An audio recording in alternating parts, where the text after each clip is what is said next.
Hello and welcome back. This is part 2 of a series covering the Hare programming language.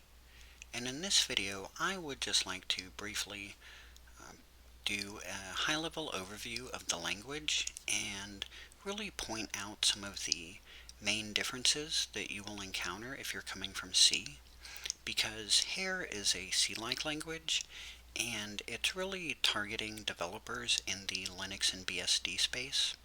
So I'll give you a brief high-level overview of some of the main differences that you're going to see and go a little bit into the principles and philosophy that kind of underlies some of the design decisions. And very briefly, if I may, if you are a beginner programmer, I am actually working on a book, Programming in Hare, that really kind of targets beginner programmers. This is the introduction. It's still in its very early phases, and so I will just show you, target audience, the aim of this book. Now, what I say here, the aim of this book is to provide concise, easily digestible lessons that are designed to reduce cognitive load and facilitate understanding of the material. So if we briefly look at this example, which is entitled Your First Program, it's a basic Hello World example. I go through, it's relatively short. I go through and break down every aspect of the code, and really what we do is we build up our knowledge of the language, because the official tutorial that we will be going through is sort of targeting more experienced developers. You're really kind of getting into a little bit more complicated code early on, and that can be a good thing. It's important to get out of your comfort zone to learn things sometimes, but this is really targeted at beginner programmers, and that way we don't jump straight into things like calling standard library functions and dealing with error handling and some of the more advanced concepts of the language. So I just wanted to briefly point that out. So if that programming book is something that you would be interested in as a beginner, maybe feel free to let me know in the comments, and that might give me a little more motivation to finish it, but it is a goal that I would like to get done in a reasonable amount of time. It's going to be freely available online in PDF format and EPUB format, and it also has an open Creative Commons license, and I am going to get feedback and corrections from the Hare community before I really decide to publish it. So in terms of Hare, let's just go ahead and read the description of it, because it gives us obviously a very good idea of the language. Hare is a systems programming language designed to be simple, stable, and robust. Hare uses a static type system, manual memory management, and a minimal runtime. It is well suited to writing operating systems, system tools, compilers, networking software, and other low-level, high-performance tasks. So we see that Hare is really designed to operate in the same space that C is. It's a pretty low-level language, and if you want some of your higher-level data structures and higher-level abstractions, you are really going to have to build some of those yourself. But again, it does have first-class string support, for example. And I did make a brief bullet point list going over really just some of the main differences with Hare compared to C, so that if you are coming from C, it gives you a good idea of some of the new features of the language that you're going to encounter. So let's briefly take a look at that. So here is a sort of brief bullet point list that I made to kind of give you a high-level overview of the language. So Hare was created by DeVault, who is a longtime Linux developer. Some of you might be familiar with him. He is the author of the Sway Window Manager.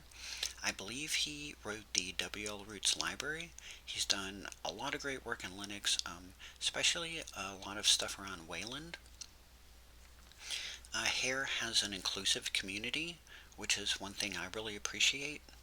Hare is free and open source. It's hosted on SourceHut, which is a GitHub alternative, and that's actually another project by Drew as well. Hare is designed only for free software platforms, so Linux and BSD at the moment, but there are ports planned for Illumos, Haiku, and Plan 9. And this next point is really quite interesting. There's a blog post I want to highlight later on. The goal of Hare is to become a 100-year programming language, and this is actually really quite interesting, and this really forms a lot of the principle, philosophy, if you will, around the design decisions. Now, if you bootstrapped Hare from source, you might have seen the Cube compiler backend. This is a very simple compiler backend. It's only about 15,000 lines of C. So as I understand sort of the design goals, it's really, the entire tool chain is really designed to be grokkable by an experienced developer. Now, in terms of some of the technical aspects of the language, it's designed to be simple and transparent.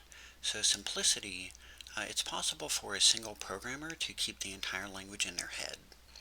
And for transparency, there's nothing implicitly happening under the hood with your code that you're not aware of. So there's no overloading, there's no function overloading or operator overloading. And as someone who is relatively new to programming, I've been programming for about 2 years and I'm back in college for software development.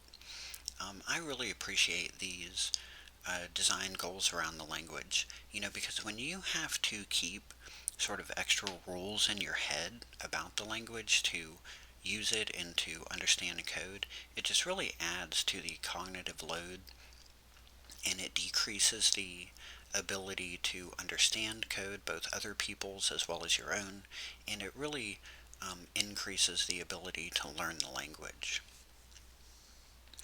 So Hare has type inference, which is really great. It's expression oriented, so it has a bit of a functional flavor to it in that respect. There are mandatory initializations and no implicit conversions, and those help with obviously, preventing a little bit of undefined behavior. Well, I guess you could say a lot of undefined behavior. There is bounds checking on your arrays and slices, and this is another great feature of Hare. It has slices, but there are optional unbound arrays for performance. Now here I have no null value, but in parentheses you see I have small caveat, and that's because there is technically null in the language, but to my knowledge it's only usable under one condition that I will show you. By default, your pointers are non-nullable, so by default you cannot dereference a null pointer.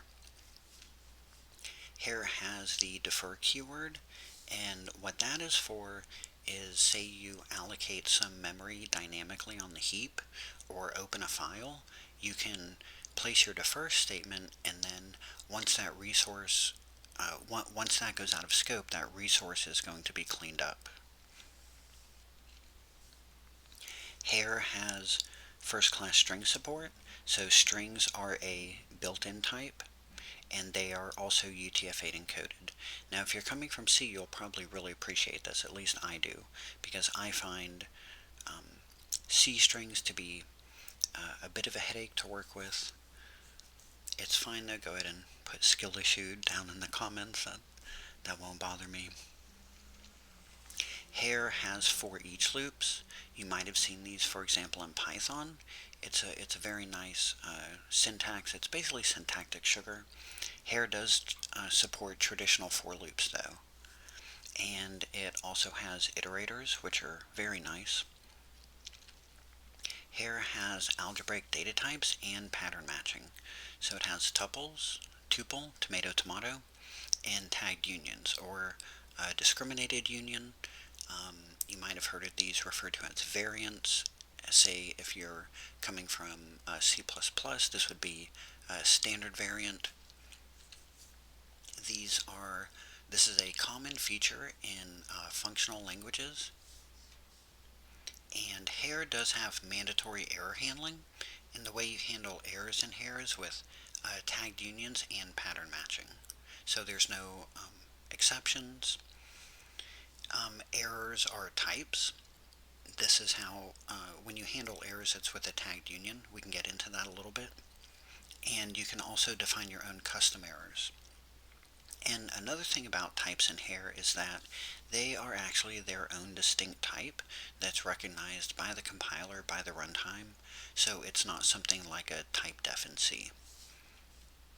There is no package manager, and so this encourages minimal dependencies, and this is one of the main design goals around the language, and this actually influences this next point in that Hare has a rich standard library. So think of it as batteries included. Now Hare is a low-level language, though. It's not something like a Python, obviously, and so you are going to have to hand roll some of your higher level data structures like hash maps, for example. And at the moment, there is research on linear types being done as a comprehensive solution to memory management. I personally hope that this feature lands in the language because unfortunately, I'm sure everyone has been following the discussion around memory safe languages, and the unfortunate reality, as much as I love Hare, I think now, of course, Hare is not out to conquer the world, right? It recognizes that it's sort of a niche language, but I think if it wants to see any type of decent adoption outside of just hobbyists, let me say that, it's going to have to tackle this problem. So unfortunately, I think that's the case. In any case, though, with these features, right, you can't get buffer overflows by default, so your buffers are bounds checked. You can't dereference a null pointer by default. There's the defer keyword. You have mandatory type-safe error handling. This really is going to cut down on a lot of the issues with C. Hare is much safer than C by default. So there are no macros, generics, or multi-threading. No macros, that might take a little bit to get used to if you're coming from C. Generics you won't be missing because C does not support generics. So that is just kind of a high-level overview, and let's briefly go over a program and I can show you some of these features in action real quick. So here is just a somewhat trivial program just to kind of highlight some of these features, show you the syntax, and these are really some of the main differences compared to C. This is not comprehensive of all of Hare's features. So Hare has a module system. You can see that in action right here with the use keyword. Hare supports selective imports, so here I'm selectively importing the print format line function from the format module. There's no implicit conversions and type inference, so you can see type inference in action here. And here I am casting this into a float 64 because you can't add an int and a float, or else you will get an error.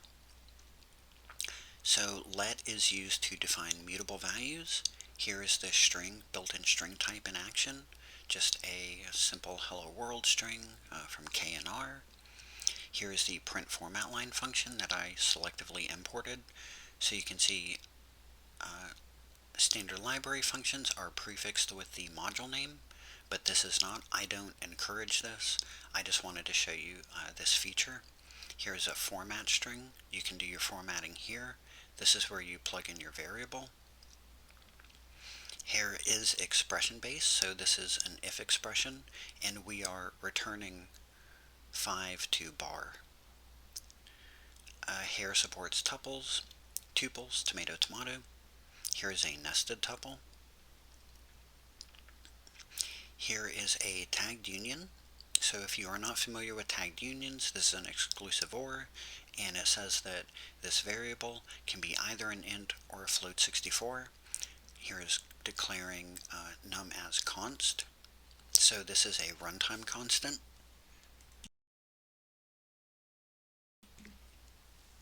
You can put user input in here, for example, and I'm just casting it here to an int.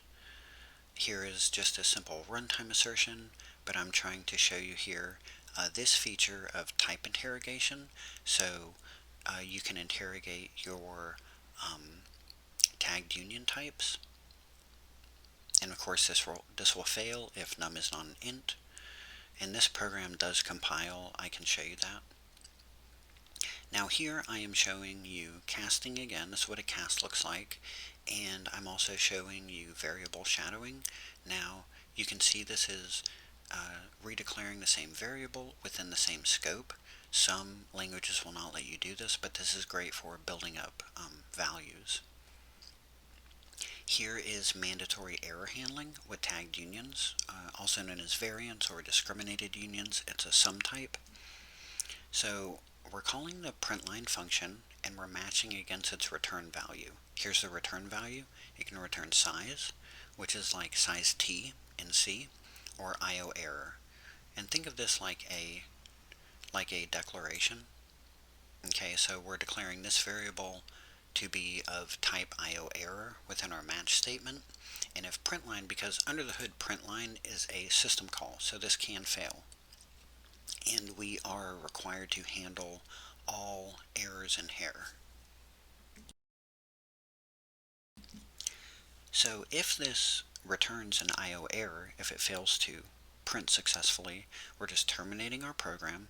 This returns type never, so it's the same thing as abort, and we're just using the IO string error function to print the error message, which is here. So every module provides a string error function, so this is going to be very intuitive if you're coming from C, because there's a string error function that lives in the string library, and so hopefully this will be pretty intuitive. Def is a compile time constant, so here we're declaring it to be of type size, which again is just like size t, and we're using this to initialize our array of bytes. These are just unsigned 8-bit integers, and this is a way to avoid magic numbers because the length of your array has to be known at compile time. And this is array initializer syntax. We are initializing all of the elements of our array to be of value 0. And you can also use this for structs as well. Here is a slice type. Slices are dynamic. Very quickly though, arrays and slices are bounds checked. If we were to try to access the 1025th element of this array, we would get an error. Slices are dynamic, so here's the defer keyword. They have to be freed, and I'm trying to highlight the defer keyword here, so when this goes out of scope, it's going to be freed. Now, since slices are dynamic, you can append, insert, and delete elements. So I'm just appending a couple of elements to our slice. Here's a for each loop, nice, clean, minimal syntax, and I'm just printing the items. Here is perhaps a little better example of error handling. So here is our call to alloc. Now this is technically not a function, but let's just think of it like that for now. So what we're doing, we're declaring x to be of type int pointer, and we're calling it here. Now we're matching against its return value because it can fail to allocate memory, and that's what this no mem error is, so no memory, which is just like if you had a pointer, if you were trying to allocate with malloc and C, you would get a null pointer, so you would see something like if pointer, and then you would use your pointer, or if pointer equals null. Well, this is the same thing. So if it fails to allocate memory, we're terminating our program and just printing, but if we get a valid pointer, we're yielding this value back to our variable. and then you can do something with your pointer, dereference it, and I just wanted to highlight the defer keyword here. Since X is not used after this, you could just free it, but I just wanted to show the defer keyword again. Now here is a nullable pointer. This is a very interesting feature. This is to my knowledge, the only construct of the language that is capable of holding null. Now here's the interesting thing about a nullable pointer. So let's step through this quickly. So we're just allocating a variable on the stack and taking its address, and this pointer is of type nullable int pointer. So we're matching against it, and if it contains null, we're just terminating our program. If we get a valid pointer, we're dereferencing it here. So in order to use a nullable pointer, you have to pattern match against it. If I were to remove this match statement and try to dereference this pointer here, you would get a compiler error. So pointers in Hare by default are very safe. So here is just a regular pointer, and I'm just going to comment this out real quickly to show you that this program compiles. So here is our for each loop, here is the last value we printed with the nullable pointer. So very quickly, let me show you. Now I'm just using Helix. This is an alias. So let me uncomment this, and I'm going to show you that you'll get a compiler error. You cannot assign null to a default pointer. I'm going to show you that.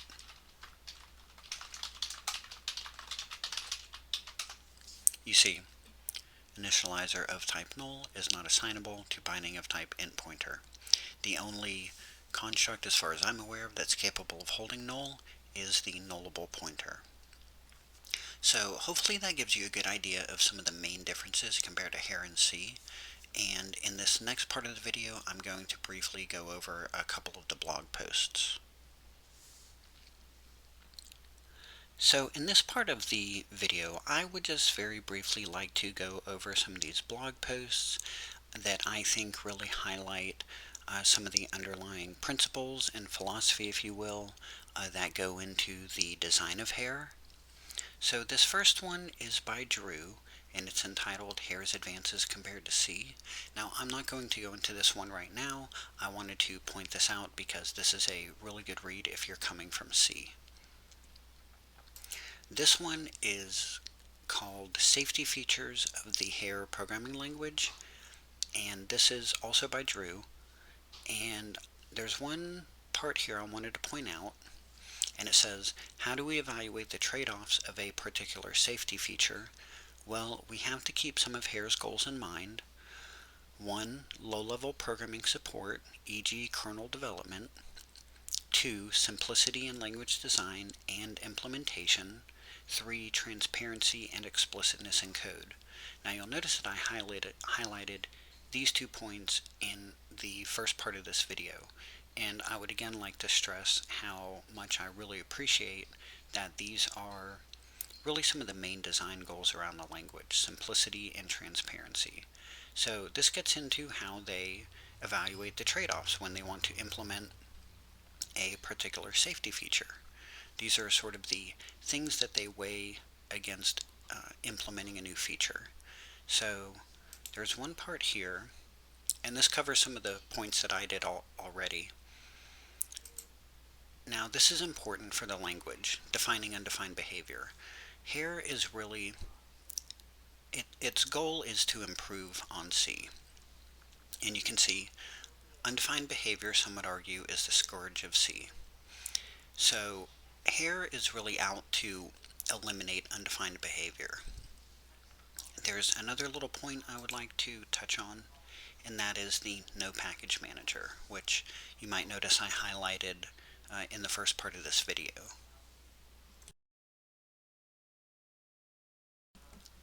Now, you can see it says this one might raise eyebrows, but I consider Hare's lack of a package manager to be an important security feature. There have been thousands of packages compromised on countless language-specific package managers, NPM, PyPy, RubyGems, Cargo, and more. None of them have escaped this. This comes down to a fundamental problem in their design. Arbitrary people on the internet cannot be trusted to publish packages directly for user consumption. So really, their design is to have your distribution maintainer to obviously be more of a middleman, a middle person, excuse me, a middle person to stand between you and that library. And you can read this a little bit here, but it goes on to further say, furthermore, we encourage a greater deal of conservatism in the Hare programmer's approach to dependencies. Many other languages, Node, Go, Rust, others, encourage an explosion of dependencies which is impossible to audit or understand. Hare aims to provide enough features in the standard library to make many programs possible without dependencies at all, and others possible with very few dependencies. I am not aware of any Hare program today with more than 3 dependencies. Each dependency added is an important, deliberate decision. There are no micro-dependencies. Altogether, this makes dependencies much safer in Hare than most other modern languages. Now, obviously, this is a very important design decision. A lot of these modern languages really go for this sort of, web-based package manager type thing, obviously. Node, which is a JavaScript runtime, has NPM, Rust has Cargo, and these package repositories have been plagued with security vulnerabilities. Now, of course, there's a lot of tooling that has gone into this, and I'm not trying to downplay any of that. But the reality is this right here, is that because of the model of these of the way code is distributed, pretty much anyone on the internet can publish anything they want, and they can even try to obfuscate the name, and then everyone's pulling in that package, and before you know it, everyone's system is compromised. So really it comes down to really the model of these package managers. This is one of the great features I appreciate about Hare. Odin takes a very similar position in language design, no package manager.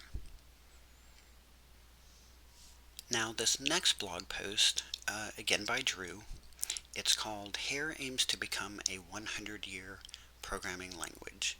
And this really sort of cuts to the heart of what Hare is trying to do. So the goal of Hare is really to be very stable and usable over a very long period of time. And so you can see right here it says Hare is explicitly attempting to emulate C's 50-plus year staying power. And you can see it goes on to say this goal imposes some important constraints on our design space, which is worth acknowledging and exploring a bit. What does our conscious emphasis on long-term stability imply for the language design? Now, I'm not going to read all of this. The point that I'm trying to make is that there is a very clear sort of philosophy around the language design of Hare. A lot of languages don't have this. I won't really mention any specifically. They just kind of add features. Oh, this is cool. Add a feature. Oh, this is great. Add a feature. Hare really takes the very conscious choice and weighs the pros and cons when against their design goals when looking at implementing a certain feature. Now, again, at the beginning of the video, I mentioned that they are looking into linear types as a comprehensive solution to memory management. And again, I really do hope that that language feature lands, especially if they can integrate it with the rest of the design goals. But there is one part here I'd like to point out. You see, it talks about Zig's experiments with compile time semantics, which I think is called comp time, or async await in Rust. These are more innovative and therefore more risky. It goes on to say, Hare instead aims to distill the as of this decade, state of the art, in proven systems programming language design idioms to produce what we believe is the most robust language design right now.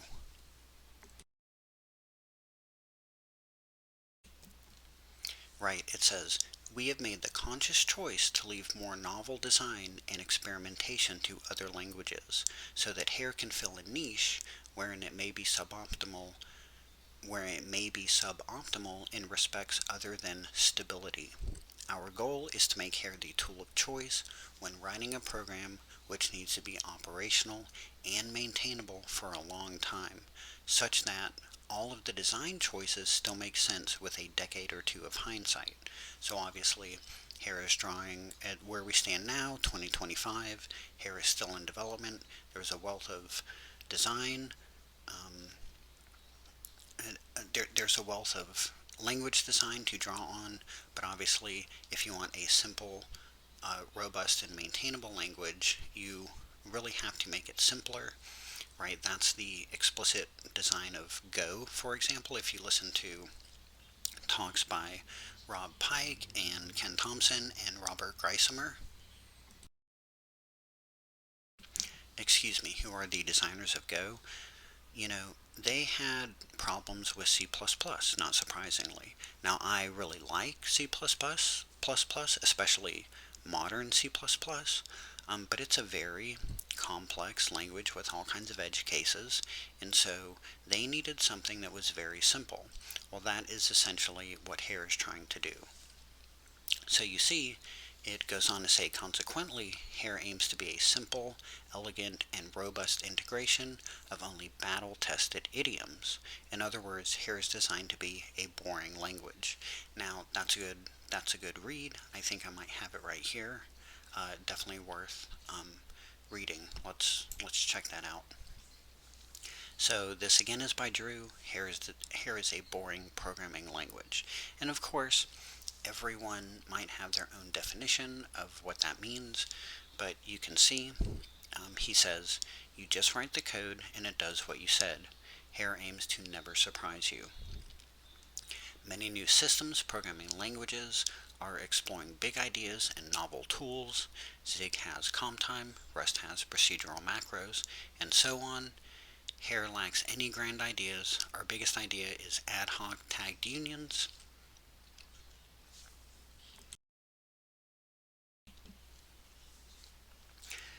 And you can see, I'm not going to go over this. This is a very good read. Again, I would highly encourage you, if you are interested in Hare, to read the blog posts. They really cover a lot of this and what they're trying to do with the language, sort of the values that they're trying to instill in programmers who use the language. So you can see most Hare programs just need to be written once, and then they can be relied upon to do their job for a long time. We don't find ourselves uh, we don't find ourselves having to revisit Hare code we write. The Hare code we write, this differs from a common notion in free software where the activity of a project is used as a proxy for its quality. Instead, the ideal Hare project completes its goals and stops, fixing bugs and adding minor improvements in the language. Excuse me, sorry. Fixing bugs and adding minor improvements in the long tail. So here is more on this aspect of the language. It's in the service of these goals that we plan to freeze the language once it reaches 1.0 and cease development of new language features. A Hare program written on the day that 1.0 releases will still compile in 50 years on contemporary Hare compilers. In fact, a Hare compiler written on the same release date will compile new Hare programs 50 years from now. That's something which hasn't really been done before, and I'm looking forward to seeing it usher in a renewed commitment to stability and long-term reliability in the software ecosystem. So you see, this really underlies the philosophy behind Hare, which I find to be just really interesting and fascinating.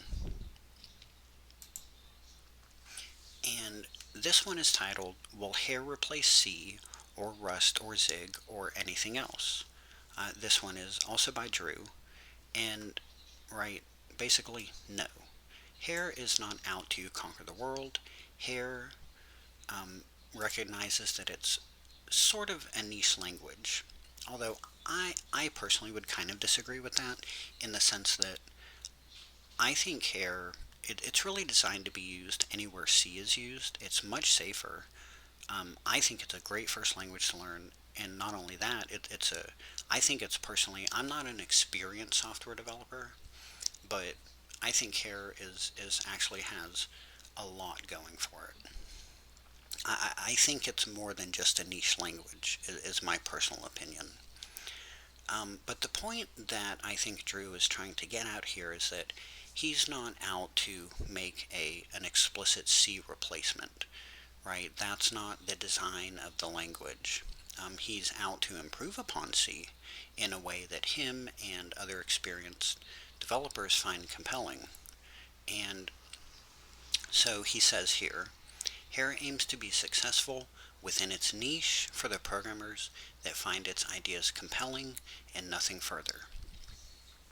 Right? So, for example, and the same is true of C, the way you get more complex code in Hare is you write more code. Languages like C++, Rust, and Zig, they add more complex language features. And again, those languages are very powerful, but they're also very complex. Right, so for example, I'm sure many people have seen the interview with Bjorn Stroustrup, who is the creator of C++, in which he says that he only knows about 70% of the language. So, same thing with Rust. I have seen interviews with Nico Matsakis, who, as I understand it, is one of the principal compiler engineers at this point, and he admits that Rust is a very complex language. Now, these languages are, again, of course, very powerful, but they're also very complex. And so, with Hare, you are not looking at a Rust or a C++. And I would also just like to point out, in terms of the design goals of Hare and really its learnability and usability, the 2024 Toby Index report that was published in January of 2025 stated, and I'll paraphrase, but it's a near verbatim quote. It said that due to its steep learning curve, Rust will never become the lingua franca of the common programmer. Now, some people might disagree with that, and that's fine. That's just what the Toby Index report says. I would probably agree with that also. So, I really think that says a lot about the design of Hare and its simplicity and learnability. So let's take a quick look at Ares, which is an operating system that's being written by Drew in Hare. And really, I think you can think of it as a testing ground for Hare. Now, I won't go too much into detail other than I want to show you this if you're interested. So I will leave a link to this website down in the description. So, for example, there is Mercury, which is an environment for device drivers, Venus, a collection of real-world drivers for Mercury, Gaia, a user space programming environment, Luna, a POSIX programming environment, and of course Ares, a high-level operating system, package manager, desktop, etc.